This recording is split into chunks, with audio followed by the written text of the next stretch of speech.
Thank you for being here tonight. We'll be getting started in just a couple minutes, so hang tight and we'll be right back.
All right. Hello, everybody. Welcome to East City Bookshop. Yay. Thank you all so much for being here tonight. My name is Marianne. I'm the store manager here at East City Bookshop, an independent, community-minded, woman-owned bookstore. And can I get a show of hands who has been here before? Amazing. Welcome back, everyone. And for whom is it your first time here? Amazing. Thank you all for coming out tonight. We are so excited to have you here to launch Laura Hankin's book, One Star Romance. Some quick notes. If you're here tonight, you might enjoy our other upcoming book events, such as Ashley Poston's A Novel Love Story on June 26th, which still has space virtually, or The Art of Catching Feelings by Alicia Thompson on June 28th. You may also be interested in many of our book clubs. We have 14 in total, including a romance book club. You can find more information about everything coming up on our website. Before I introduce our authors, if you could all take a moment just to silence your cell phones. If you need a restroom tonight, they're located upstairs past the cash register. More importantly, if you need to purchase any of tonight's books, they're also upstairs at the cash register. And we'll have a Q&A and signing after the book discussion. You can raise your hand to ask questions if you're here in person. If you're here virtually, you can put your questions in the Q&A box on Zoom. And now for the reason we are all here. I'm so excited to welcome Laura Hankin to celebrate the release of One Star Romance, joined in conversation by Jennifer Close. I'm always nervous doing intros like this, and despite that, I volunteered to intro tonight because I am so enthusiastic about Laura and One Star Romance. This is my favorite read of the year so far, and I've already read it twice, so I hope y'all enjoy it just as much as I and many of the other staff have. With us tonight are author Laura Hankin. Laura is the author of Happy and You Know It, A Special Place for Women, and The Daydreams. Her musical comedy has been featured in publications like the New York Times and the Washington Post, and she is developing projects for film and TV. She lives in Washington, D.C., where she once fell off a treadmill twice in one day.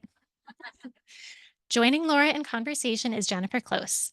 Jennifer is the best-selling author of Girls in White Dresses, The Smart One, and The Hopefuls. Born and raised on the North Shore of Chicago, she is a graduate of Boston College and received her MFA in fiction writing from the New School.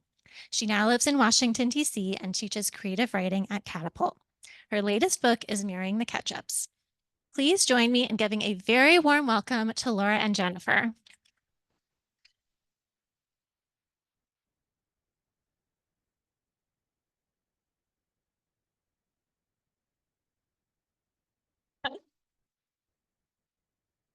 Hi. Oh, wow. Thank you, everybody, for coming out. Hi, Dad. Sorry. No, that deserves a moment.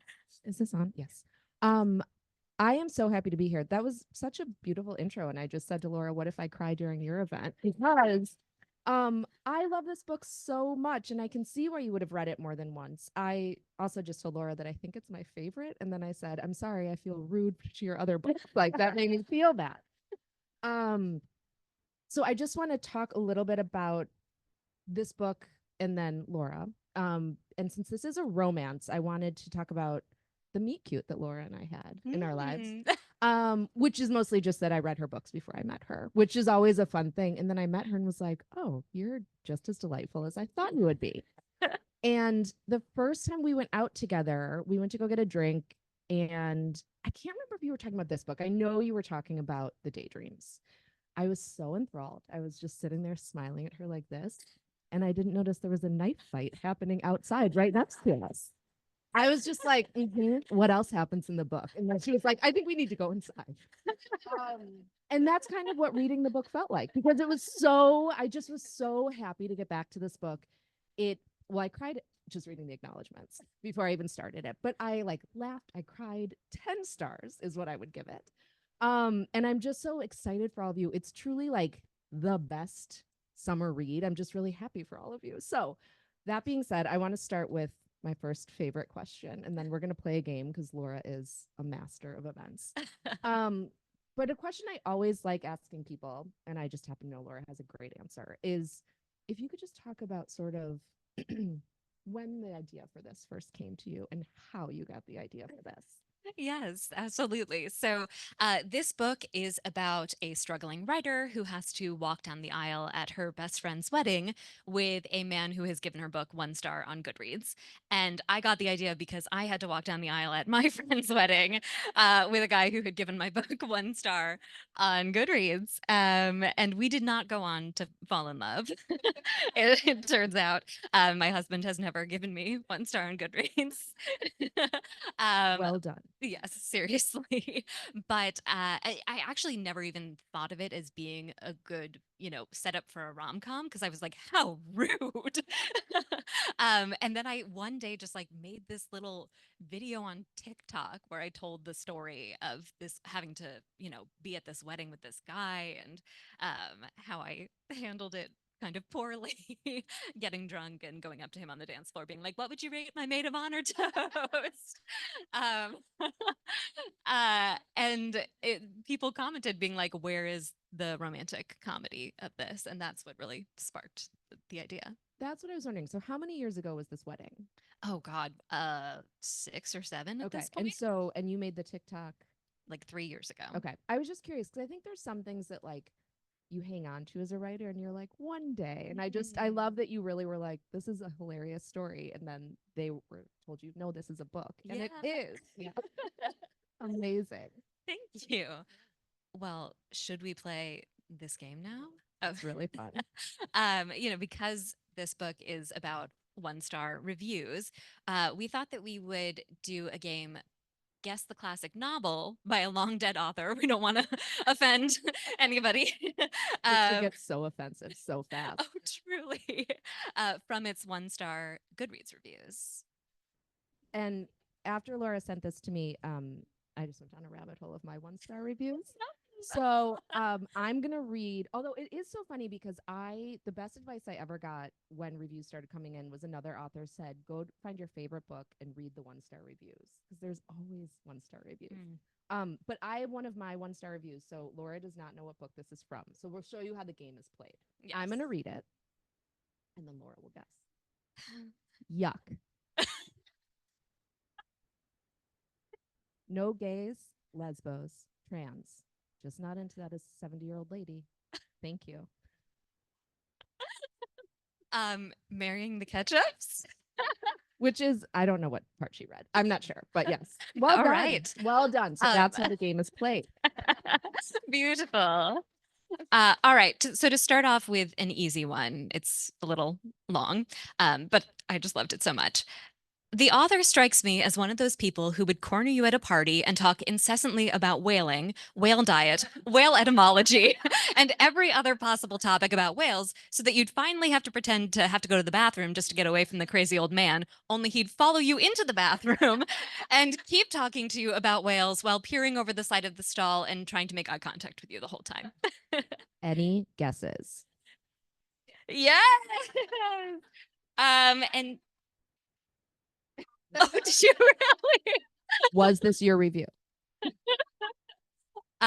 We have prizes. Wait, are they under my seat? Yes. Okay. You get star stickers. Come on down.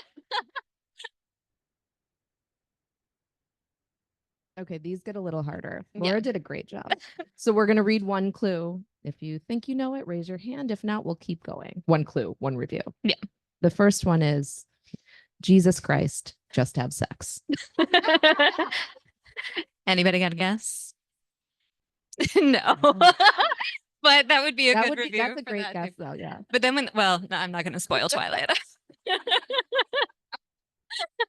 All right. Oh, yes. Yes. Well done.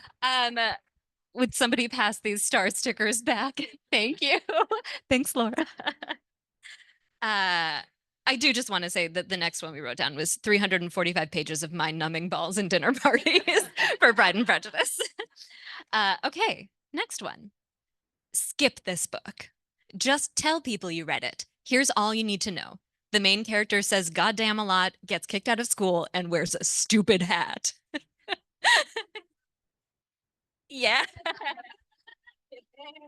We're moving up to sunglasses now. All of you are really good at this I game. know. Okay. The next one. Nothing happens in the entire book. The characters just talk, drink, and cheat on each other.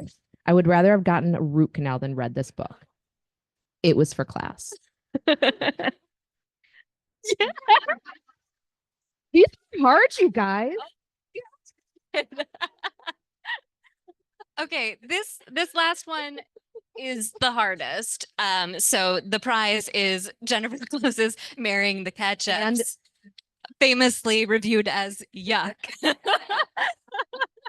who doesn't want this now? It's going to be like a fight for it. All right, clue number 1. It feels like this book was written by an accountant. Yeah, this is hard. Clue number 2. This book scared the shit out of me as a child.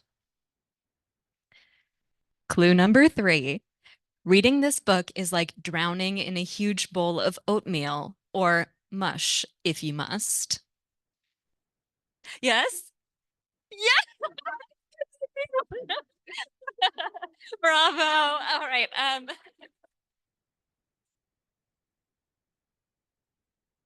I laughed so hard. The last clue for this one is, let me just pinpoint one aspect that's bothered me for years. You cannot rhyme moon with moon and be granted classic status.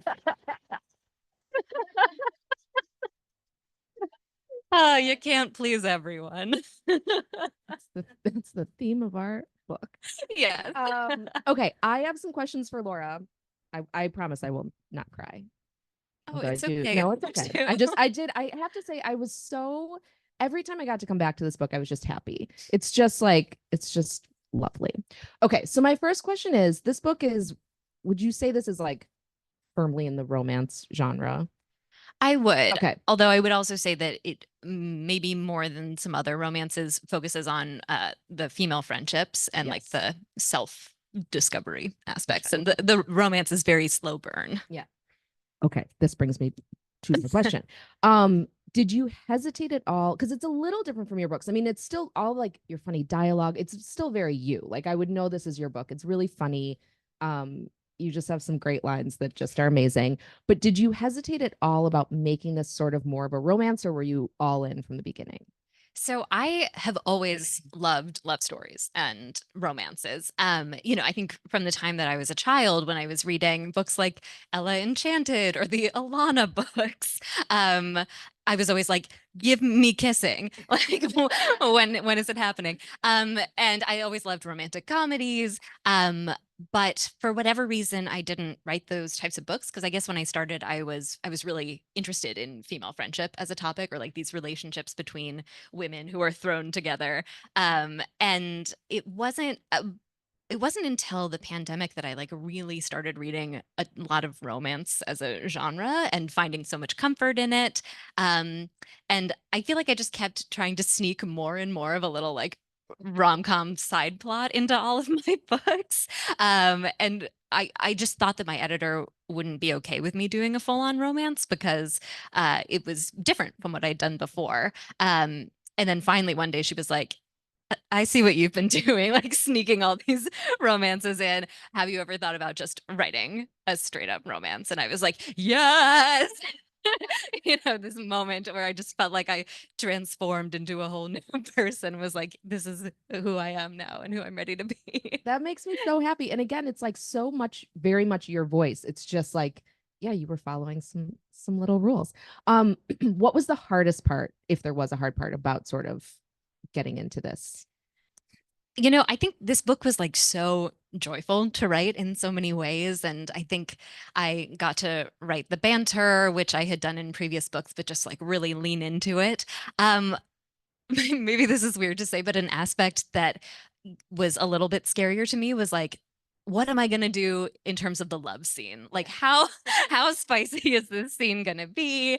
Because, it really varies in different romances. And there's in case anyone didn't know, which I feel like maybe all of you do, but there's like terms for it, like slow burn. Yeah. Laura's yeah. like, yeah, no kidding. Come on. No. And so, I didn't want to like disappoint readers, but I also didn't want to like do something that didn't feel right for the characters. And so I really didn't know like how explicit it was going to be. And then when I got to that part of the drafting process, I was right in the like super morning sick part of my pregnancy. And so I was trying to get into this scene and I was just like, well, don't do it, guys. And then they threw up. Yeah. So in the first draft of it, there was like nothing. And my editor was like, hey, I think you got to give readers a little bit more. So second draft, it was more of a joy to go back in and be like, all right, it's still sort of a slow fade to black, but we're getting a little bit more before we get to that. Yeah. You handled it beautifully. Thank you. You're welcome. Another thing that I loved about this book is the main character is a writer. I love reading about writers, but I think it's so hard to do it because all you do is just type and sit in sweatpants. But and like I thought you reorganize your office because you don't want to. I looked for avocado for 20 minutes today. I was like, I will. I did. I found it. Okay. Yeah. It was in the back there. But I was like, that was a fair chunk of my day. Yeah. Yeah. But how, like, did you always know? I mean, obviously with this premise, she had to be a writer. Did you struggle with that? How did you make it seem so fun? Because I loved reading about her job. I felt like it was a different, like, I was like, I want that job. Yeah. I guess I don't spend a ton of time in the book with her just sitting at her desk and searching for avocados and stuff. But you could. I could. Yeah. That's all backstory. I deleted those chapters. Kill your darlings. But yeah, I thought that maybe it was more interesting to focus on the aftermath of her writing, like how well, first of all, why did she want to write? How was she perceived by other people because of her writing? And like, how does her writing potentially screw up her life and her relationships? But then also, why does she love it so much that she is going to keep doing it anyway? I saw someone post a wonderful part of it, I'm going to get the quote wrong, but it was basically just like when you read a book and you recognize something, you feel like the author took your thoughts. That was one of my favorite parts because I feel like as readers, that's all you want when you're like, I also thought this. Yeah. And I think when you can do that as a writer, that's great. Well, I feel like this is maybe the moment actually that I mentioned my meet cute with you that I think I texted you about, but Jennifer wrote this book, Girls in White Dresses, that is about women in their 20s struggling and being very confused. And when I was starting to write this book, I went back and was reading through my old journals as a 20-something, which was a, horrendous and embarrassing exercise. But I had written down a quote from one of your books, from Girls in White Dresses, that I felt like really captured how lost I was feeling. That's so nice. Yeah. After I read this, I went back. There was a story that did not make it into the book, and it was like it was about a woman who was in a wedding, and she had encounters with most of the groomsmen. So it was like a little less cute than yours, but it reminded me a little bit of this, where I was like, yeah, yeah. Is that a nice way of saying it? Yes, thank you. Thank you. That's how ladies talk about it. Okay. This is a little bit of a diversion from the book, but have you ever given anything a 1-star review? I think I once gave a restaurant a 1-star review on Yelp because I had gotten a Groupon for it. Do you remember Groupon, everybody? Yes. And I was supposed to get a deal and they told me I could use it. And so I ordered the food that I was supposed to be able to use this Groupon for. And then they charged me the full thing and made me feel really bad about asking to use my Groupon. And so I was very upset and I wrote that 1-star review. Yeah, that is fair. Yeah. It probably is just like, this restaurant doesn't honor Groupon. Actually, when I was looking through my 1-star reviews, one of them was that the book was printed wrong. And I was like, that's fair. Not on me, but fair. Yeah. I bet that they righted that Groupon wrong. Yeah. We sort of know this now that you did used to read your reviews. Do you read your reviews now? No. Yeah, I think there are some authors who are able to do it. Like apparently you spent time doing it for this game. Yes, but something really funny is I like laughed for the early books, and then when I got to my first book, my feelings were hurt. Really? Yeah. I don't know if it's because it was the first one that was out there, but I was like, whatever. And then I was like, mean. Yeah. And then I got, You're like, I was yeah. crying. Give a little grace. I don't normally. I mean, I just was like, that's fun. Yeah. And I will say my writing group, when I told them about the premise for the book, both of them pulled up their favorite 1-star reviews, like Really? off the top of their heads. It was amazing. Yeah. I do think every author like reads their, well, maybe not every author, most of us read our reviews until we get that first 1-star review that like is the dagger to your heart. And then you're like, okay, I've learned my lesson. But I still remember my first one word for word, which was stunningly boring and pedestrian. I do like my friend today said one of hers was just why. And that was it. I do like how we laugh when we're like, no, I don't reviews. But one said this. Yeah. It's just like burned in your brain. Yeah, but no, I stay far away from Goodreads now. Occasionally my husband goes on and like checks it out for me and tells me really nice ones. And then like, That's good. the particularly nice ones, maybe I'll put in a little notes app on my computer and be like, anytime I'm feeling nervous, go look at that. Oh, that's nice. Well done. So healthy. It is. It is. Yeah, it's healthy. Good. Without giving anything away, which I don't think it'll give too much away, I really loved the structure of this book. And can you talk about like how you decided to do that, if it was always this way or if you sort of moved around a little bit? Yeah. So I knew that I had this general premise of like the maid of honor and the best man and the 1-star review. But I did not know what was going to happen after that for the longest time. I was like, are they, I don't know, is there some sort of hijinks thing where they both end up house sitting for their friends after their friends, like, go on their honeymoon or something and they fall in love then? But nothing felt like it was giving them the space to like grow and mature enough, because I wanted there to be like a real reason for this review and not have it be just a misunderstanding. So it was tough to figure out how they were going to grow to see each other's side of it, let alone fall in love. And then I actually went up to New York, where I had spent most of my 20s, and was like wandering around, having one of those, slightly masturbatory days where I was like, remember when I was here? Remember when I was there? Remember how sad I was? Remember how I cried on this subway line? um, and I was just thinking about like how, confused I had been for many of those years, and how I felt like so many of my friends had just like sprinted so far ahead of me, checking off these achievements in life. And I didn't know if I was ever going to find the love that I wanted or have the success in my career that I really hoped I was going to have. And sometime during that day, I had the light bulb moment of like, oh, this actually happens over the span of a decade, like during these defining years. And so once I knew that, I was like, all right, so then when are these main characters going to see each other? Clearly at their, mutual friends' events over the years. And from there, it was like, all right, what are the events that people tend to have, that are life milestones that are like so fun to celebrate and also can make you feel so terrible about yourself if you're behind the curve? It reminded me a little bit of One Day in that way, where it was like they kept coming together. And I loved that it was these like milestones, because it's true. You see the same people at certain gatherings. So it was just, I thought it was very smart and well done. Thank So what you. a great day walking around in New York. Yeah. Um, I don't have this written down, but actually, did you inform your friend whose wedding it was that you were writing this book? I mean, Yes. cat's out of the bag now. She knows. Yes. Okay. I talked to her very early on. Okay. Yes. Okay. That's all. We don't have to get into that. I was just curious. What is your favorite scene in the book? I think the wedding scene. Okay. Like I don't want to give too much away, but the ceremony. It's a good one. Mhm. No, Oh. makes you want to read it, right? Because I have questions to ask her later. Not for the public who hasn't read it Right. yet. Okay, this is a leading question. Who is your favorite character? And can I answer this for you? Yes. No, it's okay. You can answer, but I have We one. say it on the count of 3. What if it's wrong? It might be wrong. One, two, three. Angus. I love him so much. I don't often cry in books, and there was just a scene. He's a wonderful character, and I just you. really loved him. Yeah, thank you. Oh God, what if she said something wrong?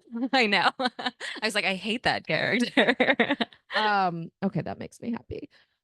Okay, I have a couple more questions, but then we're gonna get to the audience. So just start thinking of your questions.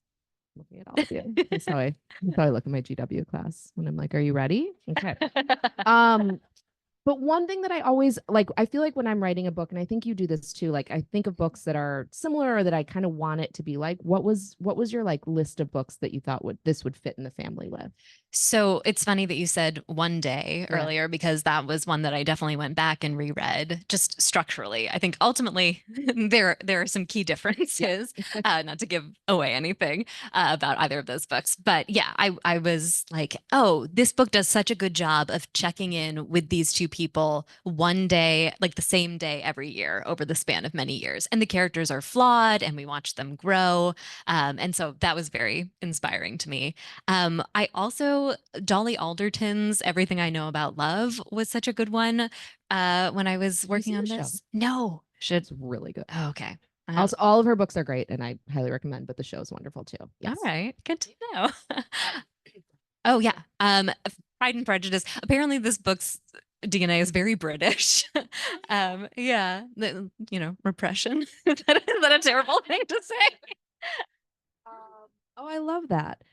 Okay, I have one last question, which I love this question, but someone one time told me like they hate when people ask it. Now I feel like I just want to ask it. What is your writing routine like? Because I feel like you're very disciplined. You get these books out. You tried to write some sex scenes while you had morning sickness. Tell us more about it. What does it look like for you?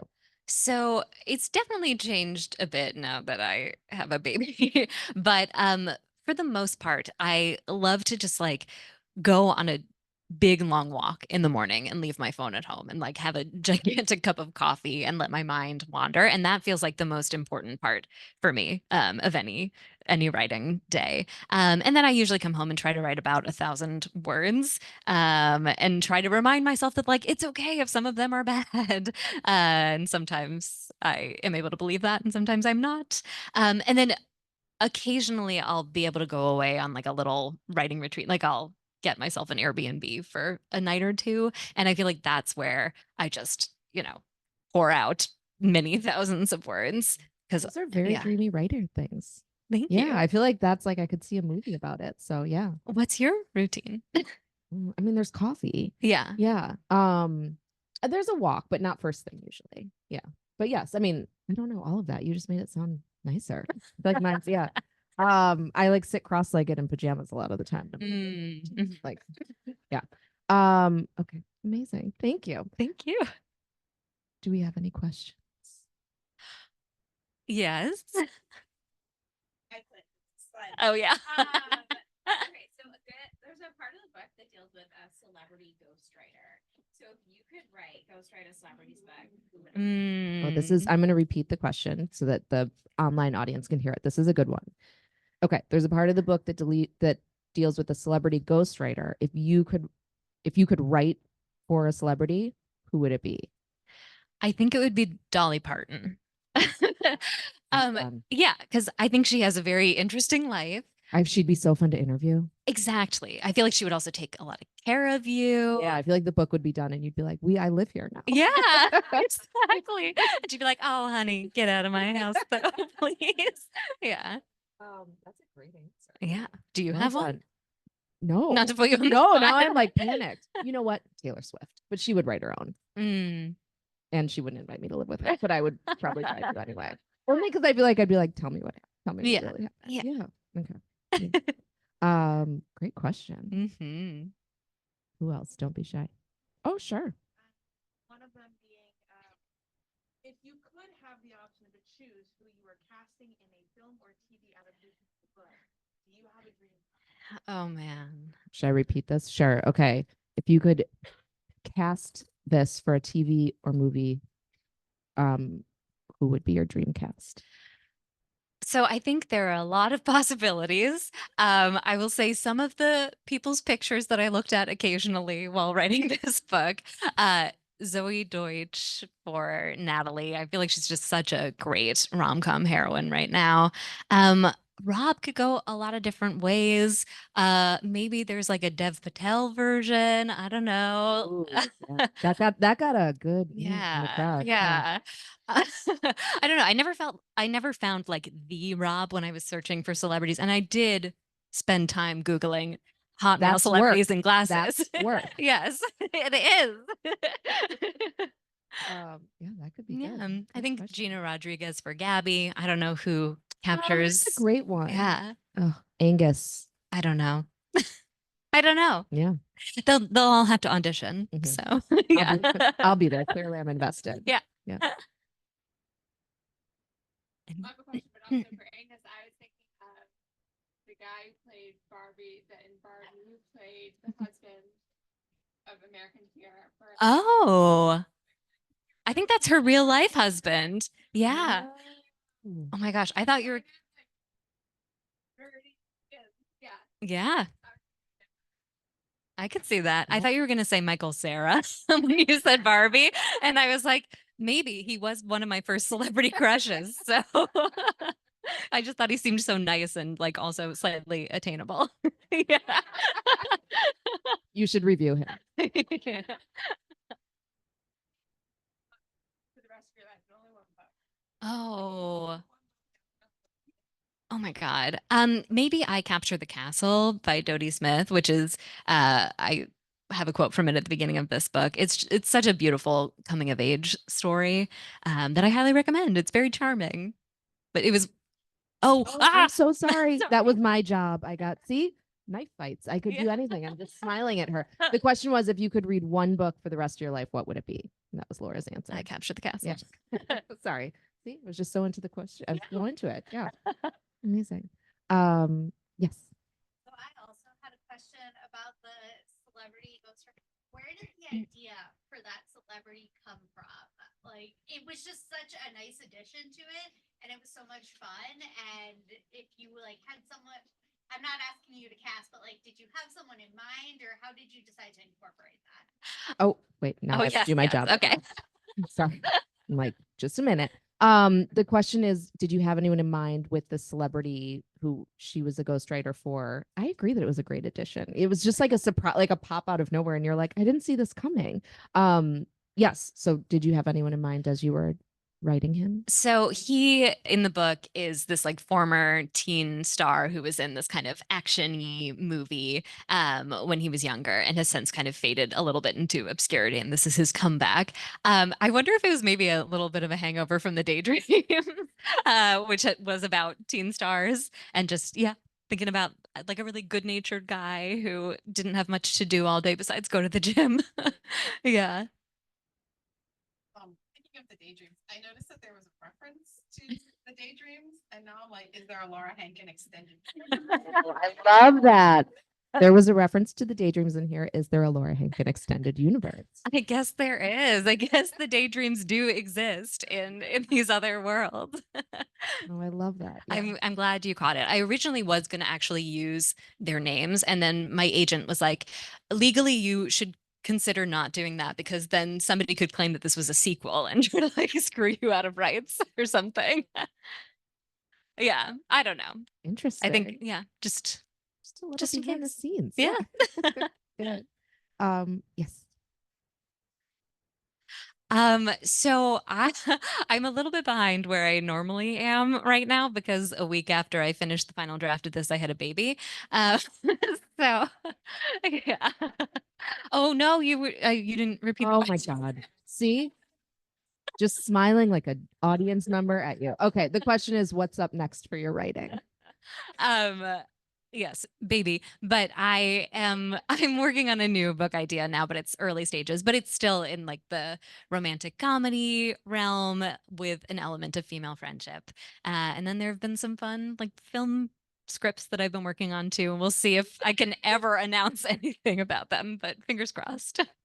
Fingers crossed for Yeah. sure. Yes. Good.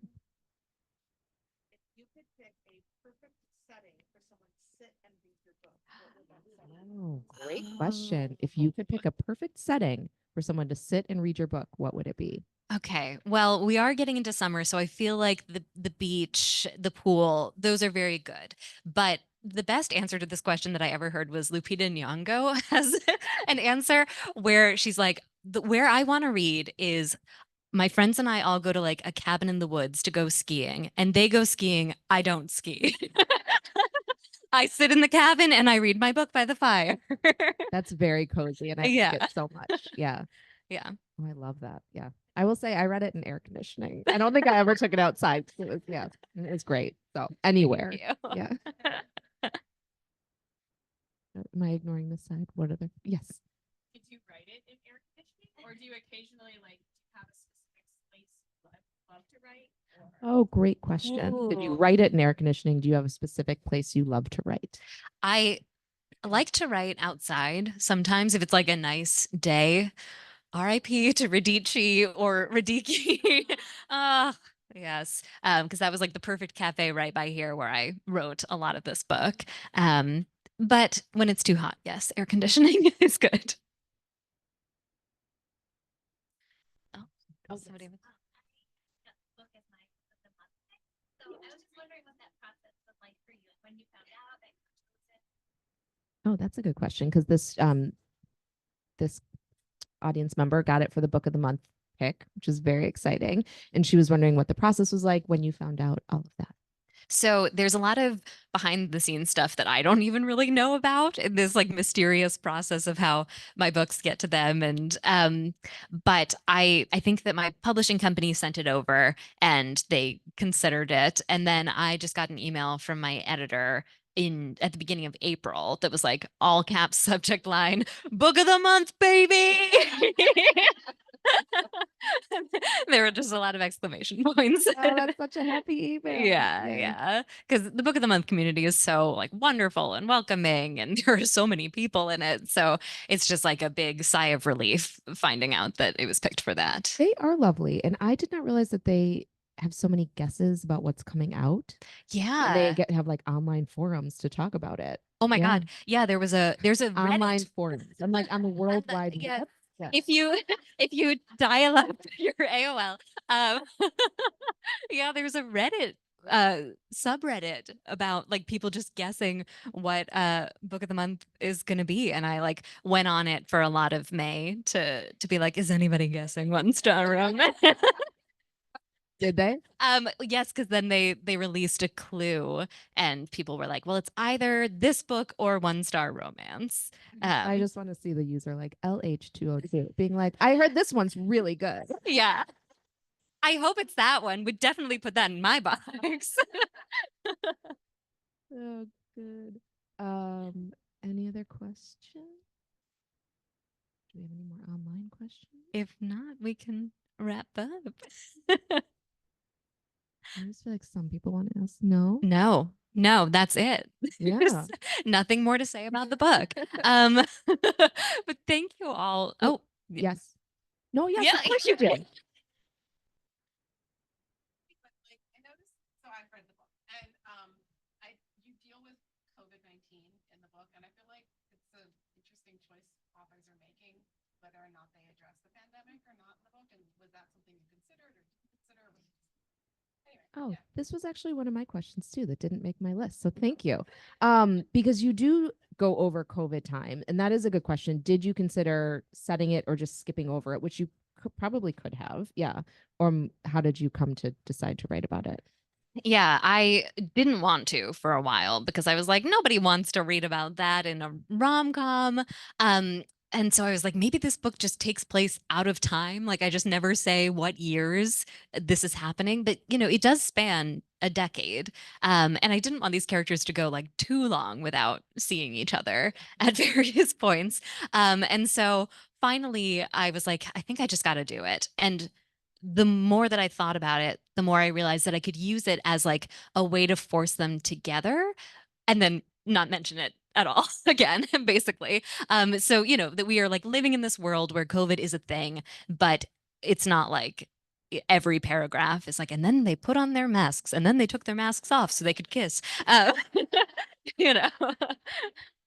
I thought it was handled really well because I do feel like it was there, but it just feels like in the way that you would tell me a story about 2020 and you'd be like, oh, and then we did this because, Yeah. yeah, that's how I felt. It was just like mentioned, but didn't overtake it at all. Yeah. Oh, good. That was my goal. Yeah. So great job. Yeah. Any last? Oh, is there another question? No. Now we're just calling people We're out. just People staring at move. people. What do you want to ask? Yes, sure. Favorite character. Did he come to you like fully formed, or how did you go about creating him? Yeah. Oh, wait, sorry. Yeah, sorry. We have another member of the Angus fan club. Talk later. Did he come to you fully formed, or how did that happen? He did kind of. I wish I had some like smart writerly structure for how I developed Angus, but I think it's more I was just like, let me channel the most ridiculous, like well-meaning human that I can. And he came out of me.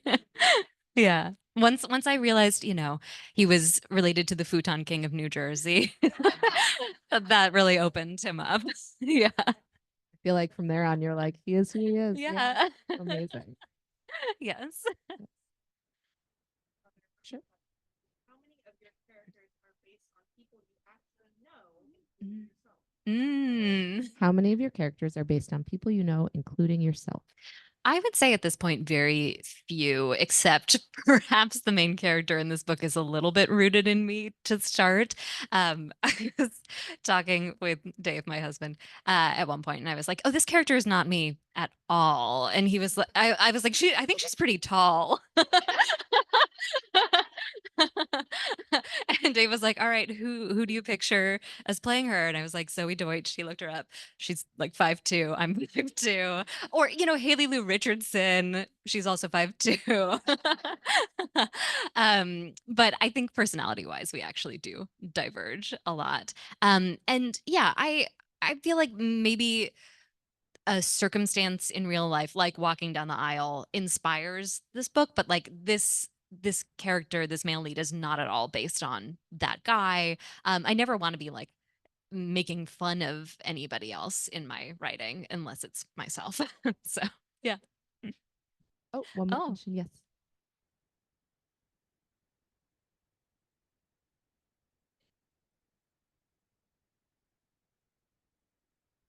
Oh, this is a fun question. So she said when you're building your characters and thinking about them in your brain, is there a fact about one of your characters that didn't make it into the book? I feel like I at one point had a list of maybe 20 part-time jobs that Natalie worked while she was trying to be a writer, and I don't even remember which ones. And she's of tall. them. And she's tall. Yeah. That's canon. Yeah, so probably Oh, I bet that she had list. good jobs. Yeah. I mean, good. Yeah. Like, Good, funny. Yeah. terrible. Yeah. Because I don't know about you, but like I worked so many weird jobs trying to be a writer in New York, like beyond, the singing to babies. There was the uh coordinating flash mobs for people to like get engaged. There was like being hired to prank a bachelor party. These are the best jobs I've ever Yeah. heard. And then like nannying and, all those things too. So Amazing. yeah. Great. Yes. Book about all of I know. I do think you should write a book about all of those jobs. All right. I like how she just said, like, getting flash mobs together. Like, that's something that, like, people are like, I waitressed, I did flash mobs, I did yeah. Yeah. I think there was, yes.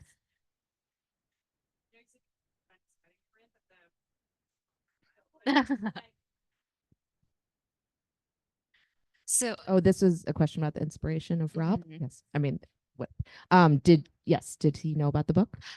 We're not in touch anymore. I told my friend, who is like our mutual friend, and I was like, if you think that it's a good idea to relay this information, please go forth and do that. And I'm here to answer any questions. But again, like this guy is, very much not Rob, the main character. And Rob's a romantic hero. So hopefully, he would be flattered. Agree. And maybe I should also say, like, I don't think he was trying to be malicious in leaving me this 1-star review. I think he truly just didn't realize that like his Goodreads was public. And he just wanted to like keep track of it for himself. So yeah. So kind. Yeah. What a lovely way to forgive him. Yes. Sure. If you can't talk about this at all, are the film writing projects Oh. If you can talk about this, are the film TV projects you're working on related to your own books? No, they are not. They're original Oh. ideas. So, yeah. Unfortunately, that I feel like I'm so annoying. Like that's all I can say. Yeah. That's even more exciting. Good. Okay, I just want to make sure because I feel like once people started going, they got into it. So we're good. Okay, well, I think everyone bought the book, but I mean, buy it for a friend, buy it for a family member. It's delightful. Thank you so much, Laura, for writing this. Thank you for being here. Yay. Thank you. Um, and thank you to East City and thank you to Jennifer. Jennifer's books are also for sale here tonight and you should check them out. And we have like some wine and snacks and drinks and such. So stick around. 5 stars. Yeah. 5 stars. Thank you, everybody. Thank you so much. Thank you again to Laura and Jennifer for joining us tonight. And thank you, in-person audience, virtual audience, for being here. Can we clap one more time?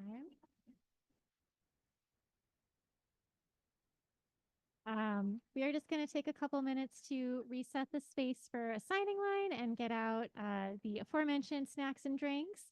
So that'll take just a moment to get started. If you would like to purchase a copy of the book, of any of these books, again, they are upstairs. If you would like to get in line for the signing line, you can line up about where that speaker is right now. And if you could help us out by folding up your chairs and putting them against that side of the wall. But before you move,